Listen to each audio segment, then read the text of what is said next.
Philosophy साहित्य कस्तो हुनुपर्छ, मान्छेको वर व्यवहार कस्तो हुनुपर्छ त्यो बुझ्न सिक्न सिकाउन पाइन्छ। यसमा सबै चिज हुन्छ है। जस्तो टिचर भयो भने इङ्ग्लिस टिचर कि म्याथ टिचर कि साइन्स टिचर कि भन्ने हुन्छ, एउटा मात्रै कुरा गर्छ नि।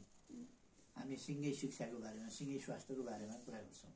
त्यही कारण सबै कुरा थाहा हुन्छ यसमा। सबै कुरालाई ढङ्गले अगाडि बढाउनुपर्छ भनेर भन्न सकिन्छ। त्यस कारण सबै नीतिहरूको देश चलाउने समाज चलाउने नीति हुन्छन् है। त्यो नीतिहरूको सबभन्दा मूल नीति चाहिँ राजनीति हो। त्यहीँबाट अरू शाखाहरू फाट्छन्। त्यस कारण राजनीति गर्नुपर्छ। राजनीति त्यस कारण गरेको। अरू केही सुन्नु छ? अरू के छ? हजुरले फेरि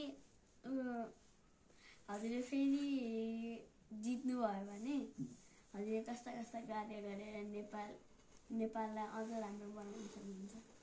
देशलाई धनी बनाउनुपर्छ विकास गरेर। नेपाली जनतालाई सुखी बनाउनुपर्छ। शान्ति, सुव्यवस्था, न्याय सबै कुरा।